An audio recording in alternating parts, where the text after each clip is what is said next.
morning, welcome back to the channel. Today we're going to do something fun.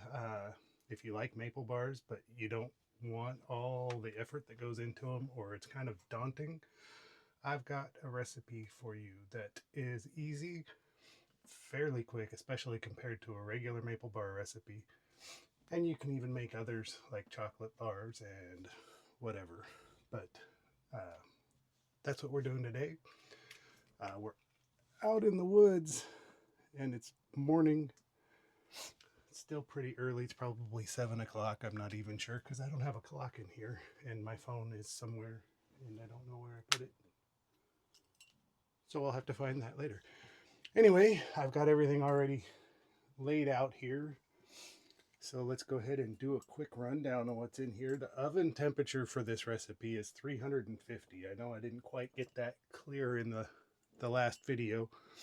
So we'll start with that. 350 degrees Fahrenheit is your oven temperature.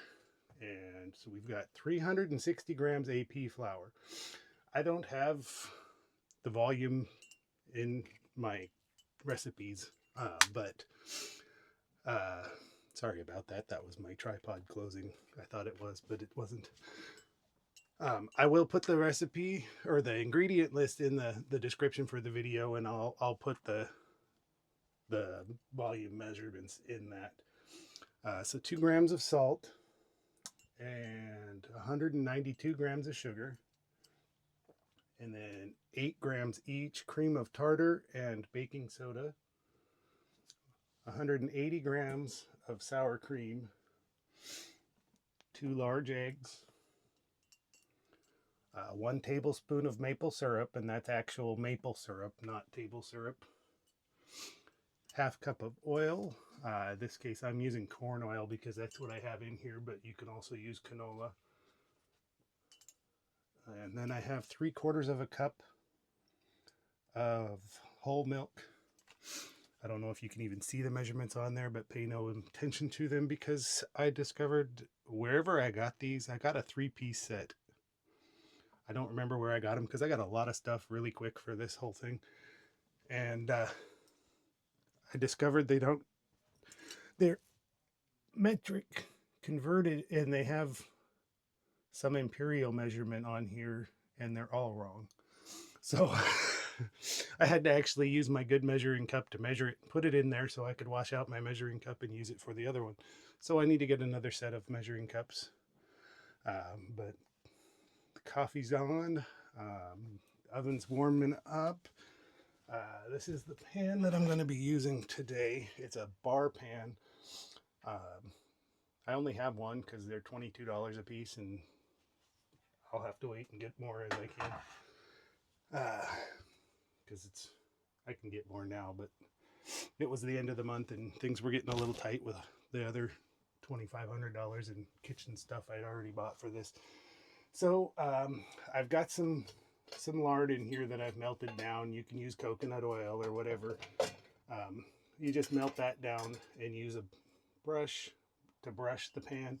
It's a lot easier than taking a towel or whatever and brush it or wiping it in there like you would normally do. So everything's laid out. Obviously I don't have my mixer out, so I got to get that out, get it set up, get everything ready to start mixing. This is a really easy recipe. There's not a lot of do this and then do that and then do this and then do that like you get with some. So I'm going to go ahead and pause the camera, get my kitchen set up real quick, and I'll bring you back and show you how quick and easy this is to throw together. Okay, so we're back. I'm over here behind the camera. I'm not invisible. So we've got our flour and then our dry ingredients here. We're going to go ahead and just tip these in here.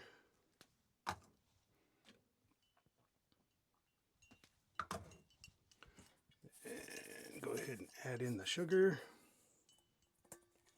And then we'll just go ahead and whisk this stuff in here. Break up all the little clumps in there. Get everything kind of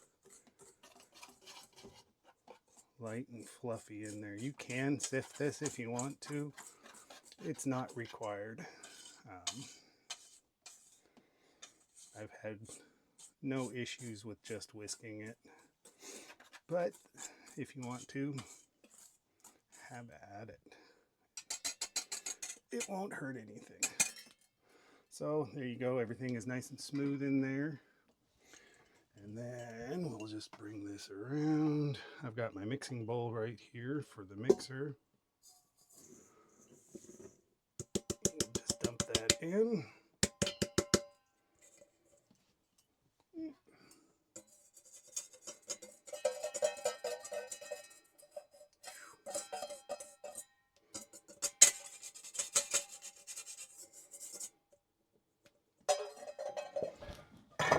That aside, then we'll take our sour cream,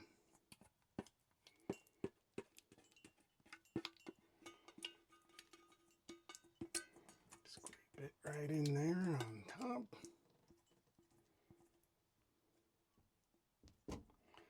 Then we'll go ahead and recycle that bowl here in just a second. Then we'll add our vanilla. I'm so used to using vanilla, that's what came out, but it's the maple.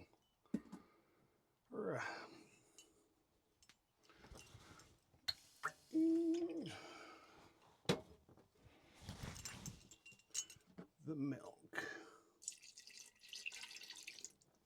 Right on there. Okay, let's see if I can get this in. Okay, yeah. That's good. We'll put that up on here. Set that there. And see if I can do this without making a mess.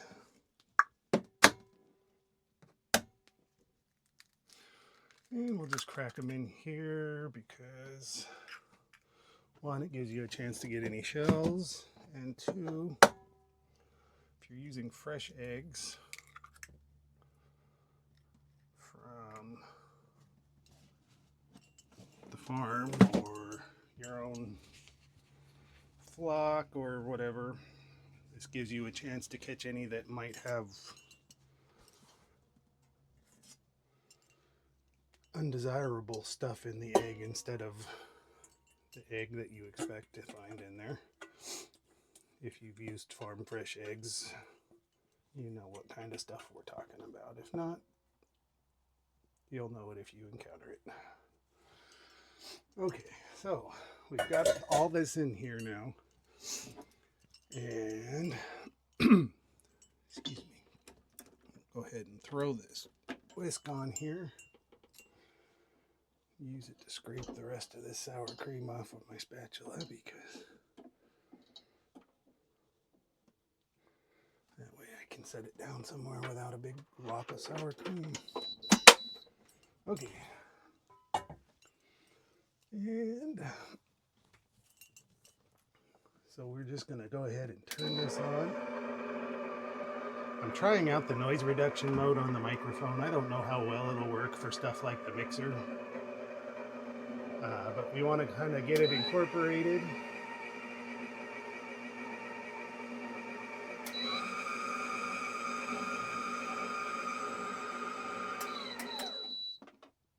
Okay, I'm going to go ahead and stop that.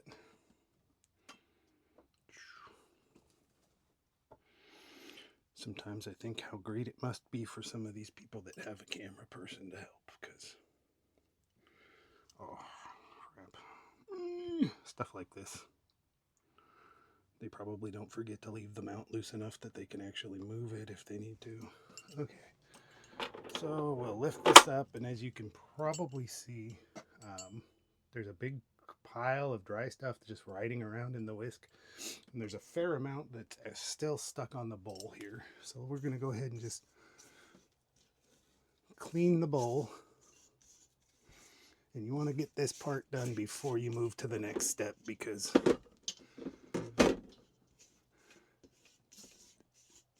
that's basically the last step of the batter. So this is the time to get everything incorporated.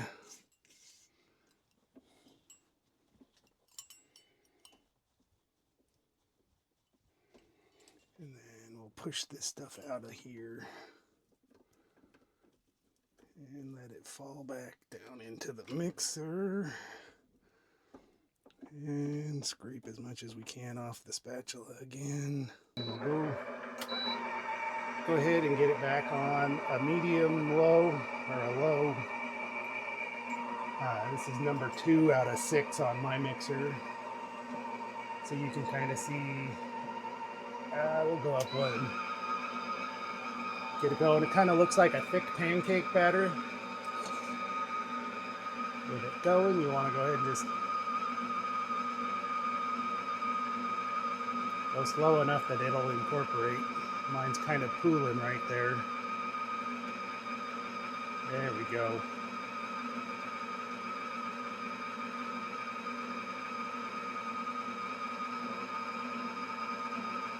If you can, I can't quite get up. There we go. Get it where the mixer is passing through. Okay, so now you've got the oil in there. You want to let it just incorporate for a minute.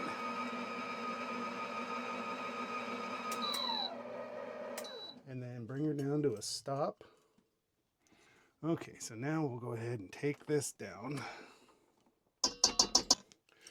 Okay, so there is a bit in here that's a little thicker and kind of clinging to the wall. Just give it a quick scrape and stir, bring it into the mix here. And that's your batter there.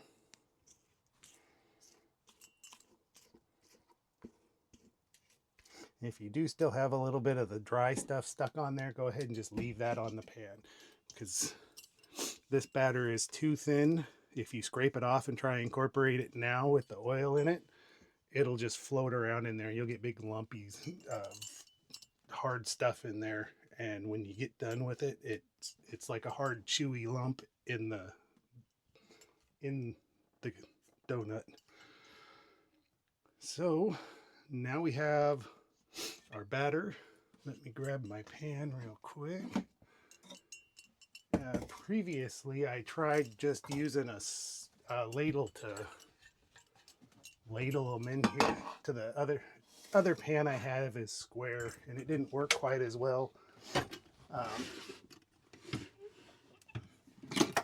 So I'm gonna grab my scoop. I don't know how well this will actually work because I haven't tried this particular method for these, but we'll see. This is going to be a bit of more of a process than the ladle, I can tell already.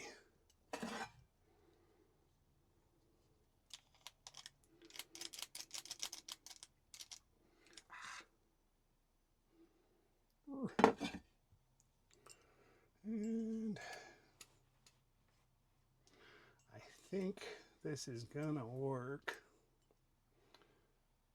if I can keep from making too big of a mess all over the pan. So I'm shooting for right around a half of this, and that gets me pretty close. So I think on the first batch I'm going to go ahead and just use a single scoop in each one and see how that works out. So I'm going to go ahead and scoop this pan full, and we'll see how it goes. Okay, so I've got the pan filled up. You can see they're all pretty even. I did get a couple of drips on here. Not a big deal. Just kind of wipe it off a little bit so you don't get any weird burned bits hanging on to your bars. And we'll go ahead and get this in. I'm not sure exactly how well it's going to work having one pan and I'm guessing 3 batches. We'll see how that works out. Last time, one of the mistakes I made was just filling the pan like you would with a cake pan, and that pan actually took the whole batter. Then I ended up with maple bars that were about that tall and square. So that didn't work out. So we're just trying a little different here. Gonna do less in each cup and see if we can't get a little better shape. So we're gonna go ahead and throw this in the oven. While it's in there, I'm gonna put away the mixer for now and get everything set up to deal with them when they come out, and I'll bring you back at that point.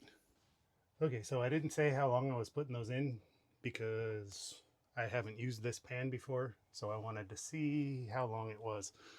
And I pulled them out at 12 minutes. Sorry, close up there. Ooh. So I've pulled them out, and this is what we've got. Ooh, we've got a tripod back there hitting the wall. So you can test them with a toothpick just like a cake. They are firm and golden, and they smell amazing. It smells like pancake breakfast in here right now with the maple and the sweet. So I'm going to let these cool for a minute or two.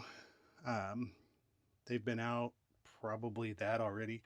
So I'd say 4 to 5 minutes, let them cool in the pan, and then I'm going to take these ones out onto the rack over there, and then we can go about redoing the pan and bake the rest of these. You know, if you've baked, you know, it's just batch after batch. So drink some coffee, let those cool, and get them on the rack. And then I gotta say though, one nice thing, having water, so much easier than having to carry all those dirty dishes into the house to wash them and bring them back out. We're 20 minutes maybe into it, and you've already got one batch done. And if you have your glaze ready, you can actually glaze these warm. You can glaze them, you can do maple icing on them for maple bars, which is one of the things we're doing today, chocolate. Or you can just eat them like this. They are really good. Another thing you can do, before you throw them in the oven, you could sprinkle the demerara or turbinado sugar, or even, you know, like a good cane sugar that'll give them a nice sweet crunch on the top. These are really versatile. I'm going to try something with them later. We'll see how that works out. And okay, I just wanted to bring you back real quick to show you how to do this.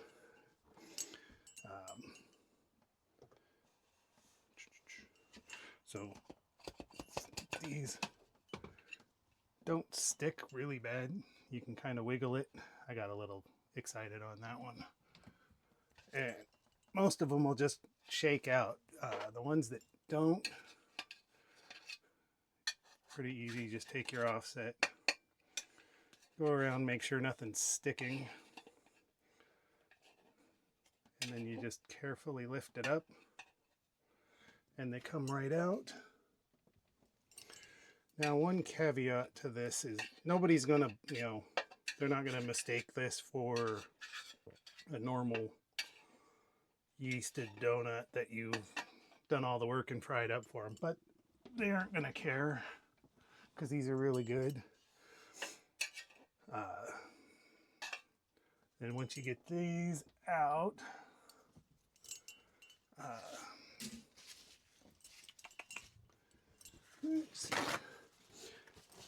you just look in here, and any of the little bits of crumb that are still stuck in here, just wipe them out really quick with a paper towel.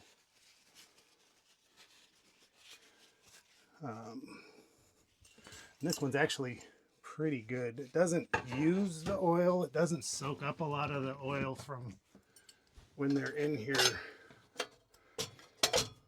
Mostly the oil goes away from wiping out the crumbs. So I'm just going to touch up a couple of spots where I wiped out the crumbs. So we've got 2 batches in there. I'm guessing that's probably, it's no more than another batch. It may not even be a full batch. So we'll see how many we end up with. I'll bring you back. I've got some of the stuff ready to start moving on to the next step. Okay, so we're back. I've got the last batch out. It's sitting over there kind of cooling still. It's probably cool enough to come over to this rack out of the pan, but I'm taking this step here for one of the batches. So let me pull you a little closer here. So what we're doing is we're just hollowing out inside of these. So this is a pretty simple process. I just figured I'd bring you back and show you here. So you want to work this back and forth to cut in so you're not just mashing it through. And these are a little shallow for this particular tool. Oop, I just popped out the top over there, but that's okay because these aren't for show or anything. And then you just pull the tool out and then just push from there and get this plug out of here. And then you want to get just this little piece at the end. And I just set that right on there so that they have their plug with them. Okay, so yeah, you can see this is a really big for these. This is the last batch. They were just, or the first batch, they're just barely tall enough for this. But try and be careful and just hollow it out. Don't go through if you can avoid it. And then we want to go to about there. On here I measured it earlier. And then it's hard to really describe the actual, got a piece of lint, there we are. You just got to kind of twist. It helps sometimes to just hold here on the end and twist a little to break the end of this off, the inside of the donut there. And if you're wondering, even though they're not yeasted and fried and all that, these are still a donut. They would be considered a cake donut. Whoop. Now sometimes what happens, I don't know if you caught that, the last bit of it in there didn't come out. Sometimes you can stick this back in there and get it to come out. Sometimes it doesn't want to. So if you can't get it to come out, that's fine too. And then here you can get an idea of the texture of that. Soft and fluffy there. So we've got all three batches here. These ones are the hollowed out ones. So we're going to go ahead and start with those. Okay, so this is homemade from scratch butterscotch pudding.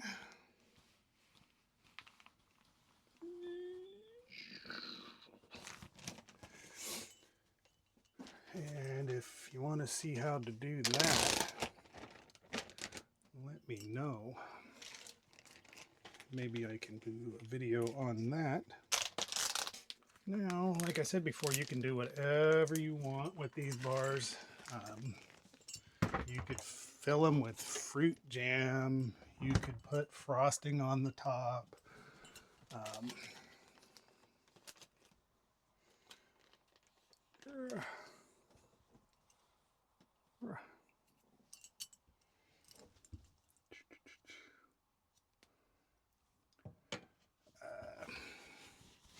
So you can even make a butterscotch frosting if you want to fill it with butterscotch pudding and then do a butterscotch frosting or icing. I actually considered that, but I'm already going to have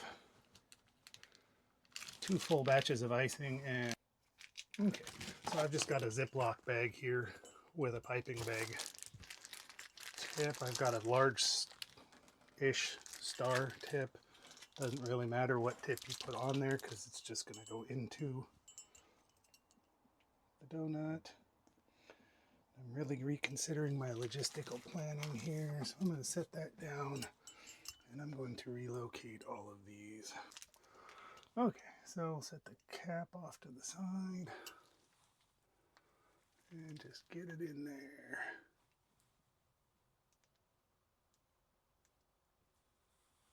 Okay, good. Wasn't sure if it was going in or not. Okay. Then, once you're all filled up, you just, doesn't have to be perfect, just put your cap back in there and set it off to the side. And the reason you do that is so that you can ice it without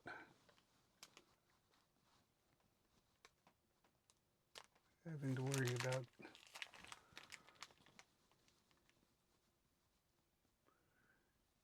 getting the stuff all mixed up. I could actually go for one size up on the star tip just to make the piping a little easier, but okay. And you don't want to get crazy because it'll end up pushing through. So you just want to fill it up. You're not trying to pressurize it or anything. Okay, now this one, I don't know if it'll even show in there. That's one that broke off and I couldn't get the extra piece out, so it's only going to be filled to about there.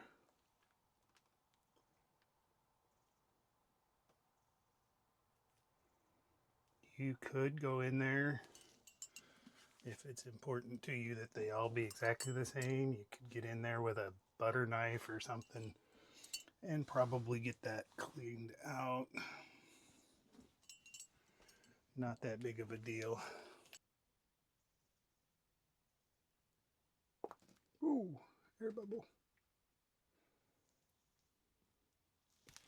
Okay. So, I was right. I'm glad I didn't make a full batch of that. I made a half batch of that butterscotch pudding.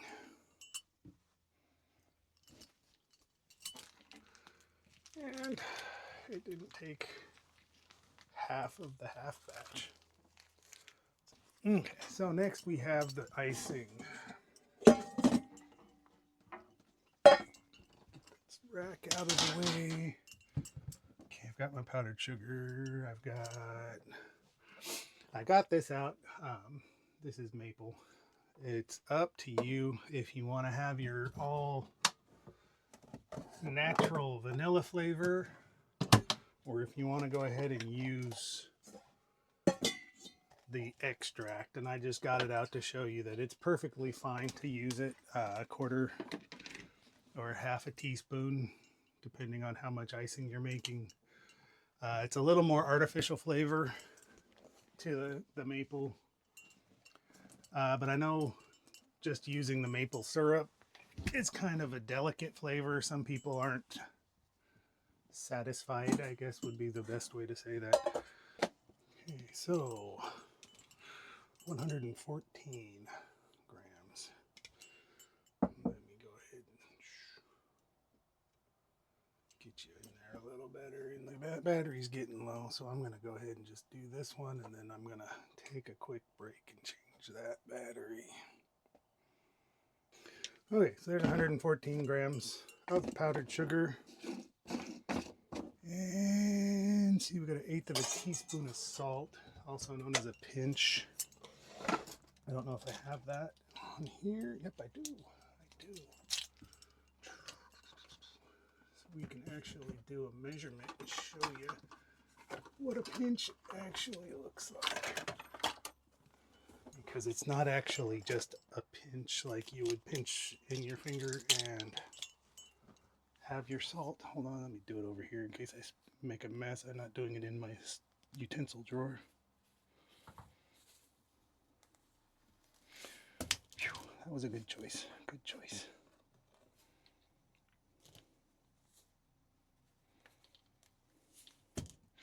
Okay, so here we have 1/8 of a teaspoon, which, as you can see, definitely more than what you can pinch. So when it says a pinch of salt, that's what you're looking for.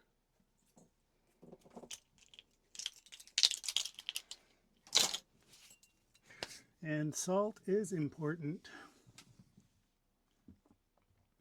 because it counters some of the sweet. It helps temper it, brings out the flavors. So we got 1 tablespoon. Sorry, I don't have all my recipes memorized.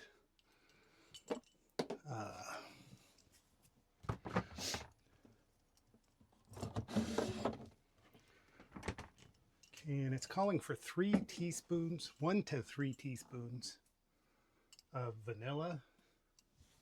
I think I'm going to split that. Go ahead and put just a little bit of the maple. Normally I would just go with the maple syrup, but I'll just do a splash of vanilla and maple.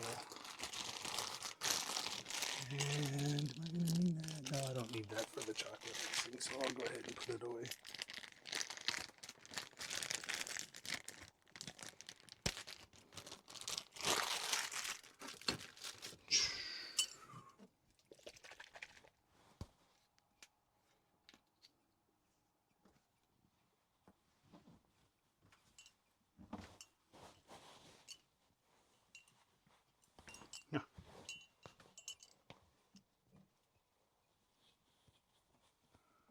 Not sure what that is out there. First it sounded like a pulley chirping or something, but I think it's a bird.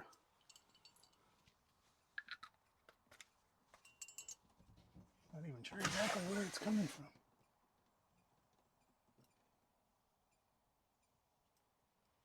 Over that way, I think. Out in the woods, you get all kinds of weird noises sometimes. Okay, so. And now they're out there with a weed or a leaf blower or something. Park guys are there. Unfortunately, I can't tell them to stop. Stop! I don't want to hear that. I'm camping, for crying in the night.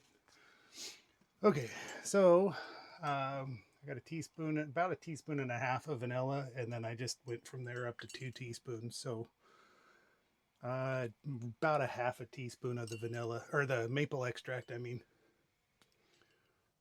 And then start with a tablespoon of maple. And give it a minute to make its way in there. And this is just a starting volume of liquid. You may need to add more, maybe not. And at first it's going to look like you have nothing in there for liquid. Go ahead and just keep working that and see.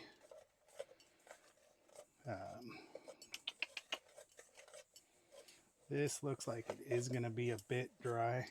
It's not coming together, but give it a chance first, because sometimes when it looks like that, it will come together with just a little bit of working. And you want to avoid too much liquid, or it's not going to work like you want it to when it comes time to put it on. And sometimes I've found with the maple, and it looks like today's probably going to be one of those days, it will come together and it will just kind of glop. So what I'm going to do is I'm going to go ahead and just splash just a little bit. I've got 50/50 here. I've got milk in there too, but 50/50 will work good for frosting or icing. So I'd say started with about 1/2 teaspoon. And that will just help bring in the rest of the sugar.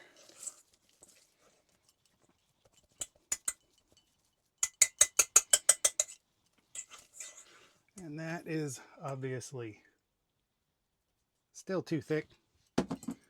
So we'll just put a little splash more of the half and half in there. And it really does take very little liquid to make a big difference. This is still gonna be too thick, but just to highlight what I'm saying, just that little splash took it from a really thick paste to a thin paste. So if I put another splash like that, it's probably going to be too thin. So I'm going to add just a couple of drops. That may have been too much, but we'll see. Maybe not. And it probably looks too thick, but that's what you want right there. So I'm going to go ahead and try dipping one. It may need just the faintest thinning. Pouring and dipping are two slightly different things for what you're looking for consistency wise. So I'm going to go ahead and try dipping one.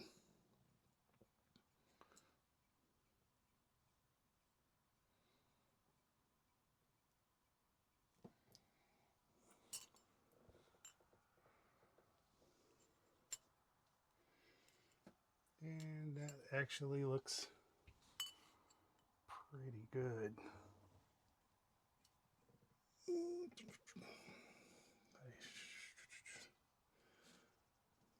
I may have wanted to go with the slightly bigger batch, but we'll see. And don't feel bad if you want to just make it look like it's got a little better coverage. This isn't really the best bowl for dipping my ear while I'm thinking of it, because these are still wet. I want to do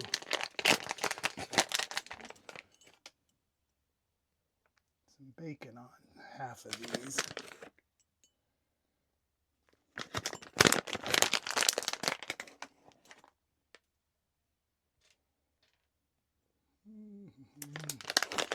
Making a mess because I forgot that I was going to do this and didn't get the pan.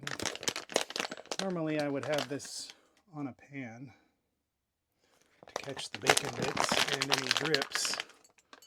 Unfortunately, I don't have a baking sheet in here large enough for this rack. This one might be a little too set. Just take them. Stick to it. There we go. I am making a mess with bacon bits everywhere. Okay, well, it's important to remember, even when things are frustrating you, bang your whisk on a metal bowl. It makes for great audio. That's not what I was going to say. Remember to make baking fun.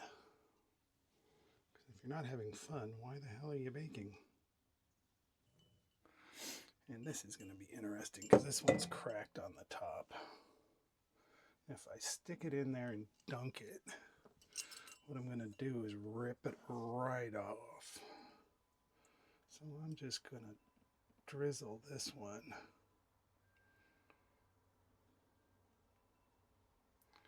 And it's going to end up with a huge thick layer on here. So we can spread it out.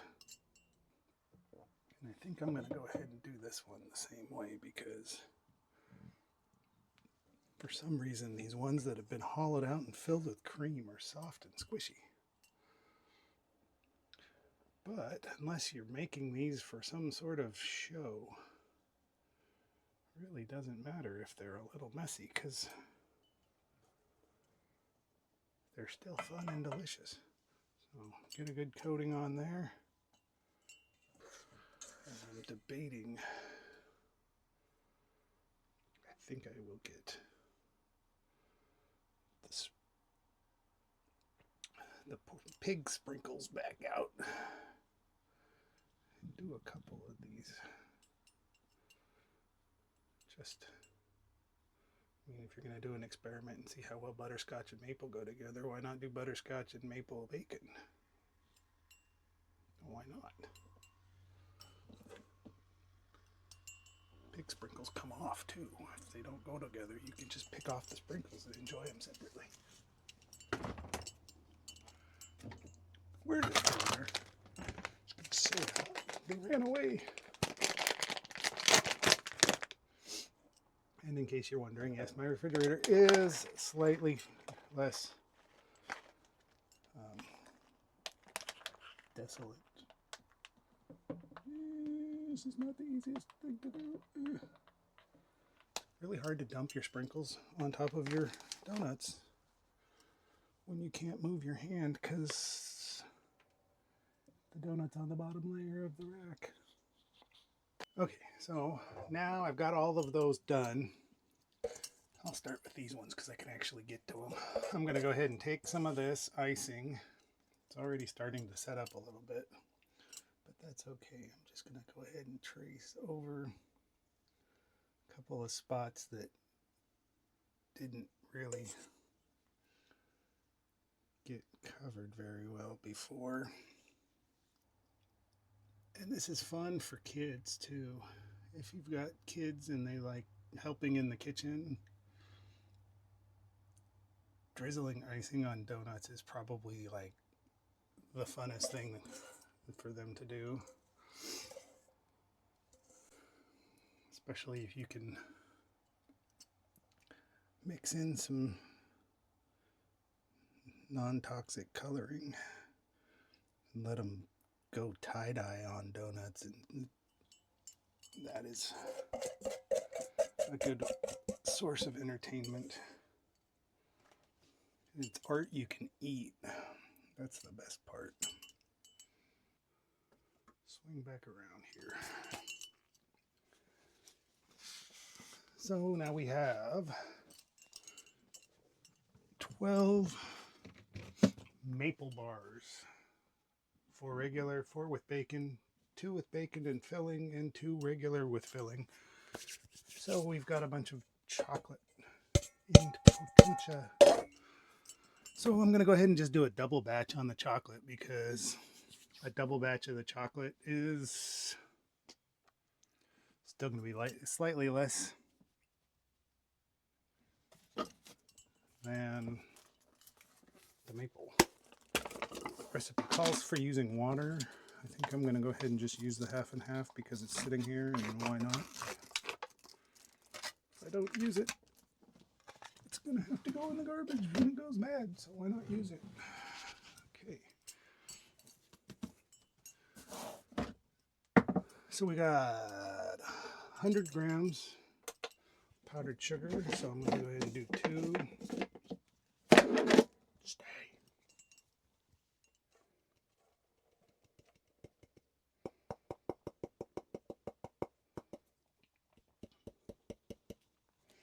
When you keep your powdered sugar in a canister, it does tend to pack and try to fall in like half a pound at a time. Just so you know.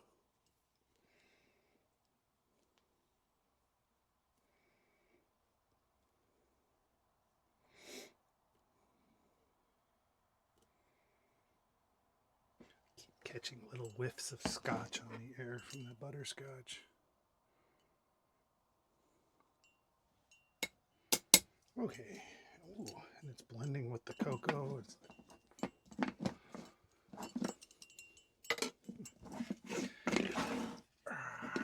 Get on the jar. Jeez. I can put this back in the fridge now because we're done with it. If your maple syrup doesn't tell you to keep it in the fridge after you open it, throw it away. It's not real maple syrup. Okay, I'm going to grab another spoon for the cocoa. And if you make kitchen scales and you're one of the idiots that thinks that it needs to shut itself off after a few seconds, please find another job. Especially when it's plugged in. I mean, they're here to weigh stuff, not to make you race the clock to get your stuff in the bowl.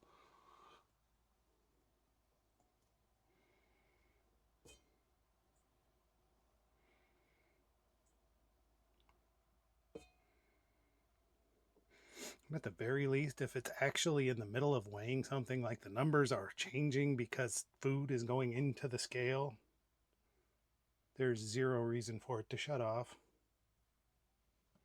Faberware. Oh, 96, 97. I'm almost... Crap. Farberware, Faberware, whatever the hell the name is. You know who you are. You make the crappiest scales on earth. You know who you are. Okay. I can't complain to these people because as far as I know, they don't even exist anymore.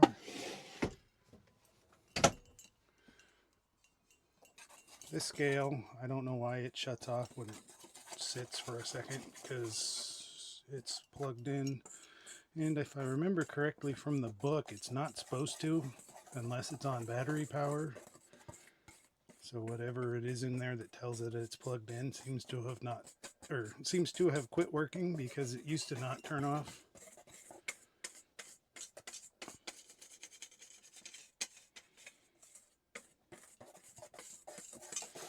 I'm just whisking this dry because the powdered sugar and the cocoa,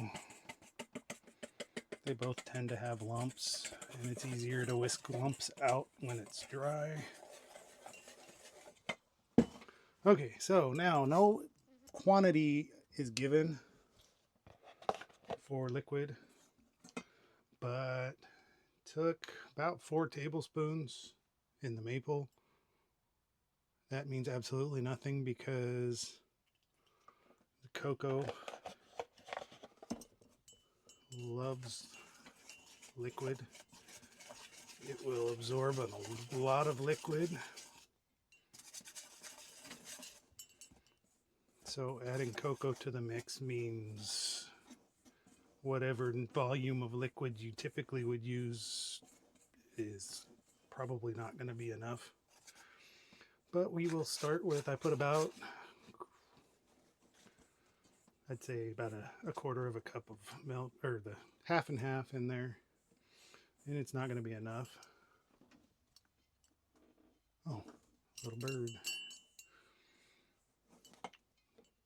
Sorry, things moving beside me, they get my attention. Not like, oh look, a butterfly, but just like, what is that and why is it beside me? Okay.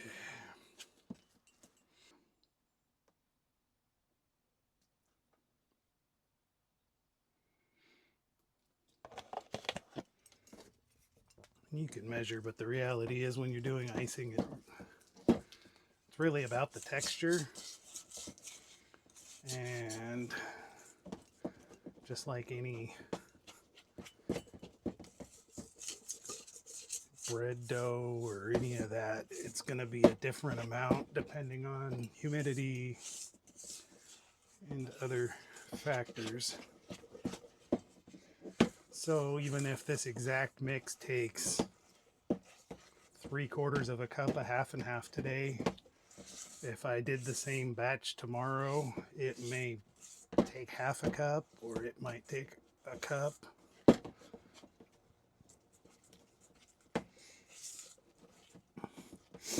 So most of my icing recipes don't have an exact amount. It's like 1 to 5 tablespoons, more if needed. I'm going to go just a splash more because it's close. That may have been more than I wanted. It was more than I meant, but hopefully that's not too much.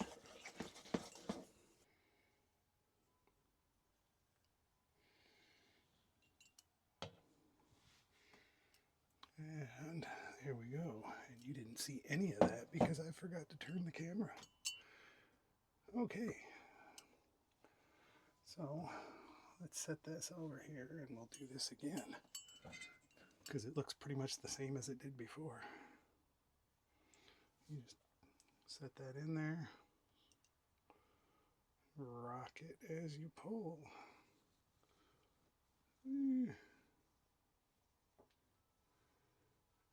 It's got a big air pocket right on top. When you get an air bubble in there, it doesn't just mush it away, it just stays there, and then you have a big blank spot on top.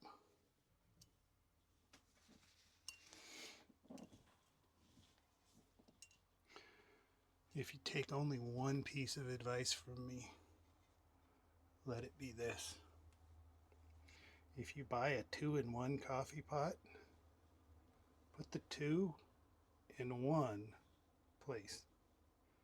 Because when you put the coffee basket in the pot, and then you put the pod cup somewhere else, and then you take pods, you're not always going to be awake enough at 6:30 in the morning to remember where in the world you put the stupid pod cup. Then you have to try to run on weird, not right coffee because you made the pod by pouring it in the basket for the grounds, and it just doesn't quite work right. So you get weird coffee that's just not quite strong enough. I know that has nothing to do with baking, but it has everything to do with why I'm not quite running on all 8 cylinders today.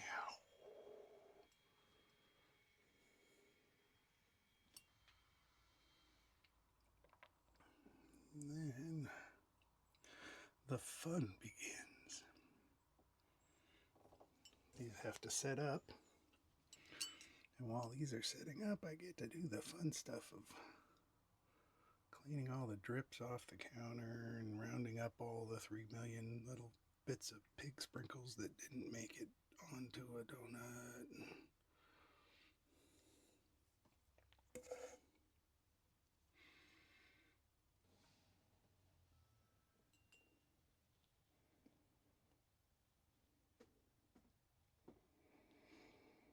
Okay, well,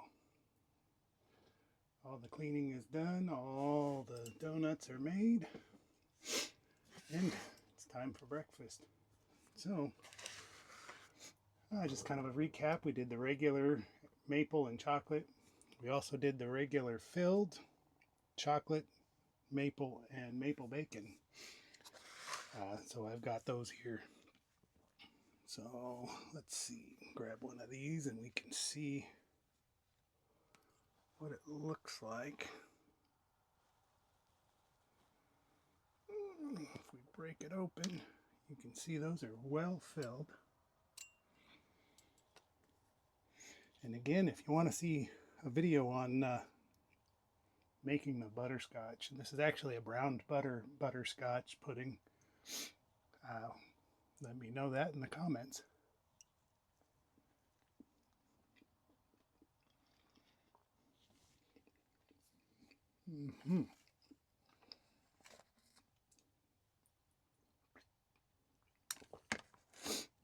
So the answer is, it goes good with the maple and the bacon. So again, that was an easy, quick relative to making a yeasted donut, frying it up, the mess, and the time that it takes to make. I started around 8 o'clock with taking breaks to wash dishes and everything. It's not even noon, so without filming, without doing all the other stuff in between, you could probably knock this recipe out in about 2 hours. So it's absolutely something you can get up in the morning, make your donuts, have the kids help with the icing, knock them out, time for breakfast. So hopefully you enjoyed the recipe. Hopefully you try these and you enjoy them. Let me know if you want to see the the pudding recipe, or I have a couple other variations on this recipe that are for full-size cakes. One is a maple bacon cake, and one is a cinnamon roll cake. So let me know if those sound like something you want to see. More coming in the future, more desserts, possibly some savory stuff. I've got my sausage recipe that I'm nailing down. That's a possibility. So hopefully you'll leave a like down below. If you haven't, go ahead and hit that subscribe button. Doesn't cost anything. Helps out with the algorithms and helps the channel a lot. Comments down below what kind of stuff you'd like to see in the future. And hopefully we'll see you next time. Thanks for watching.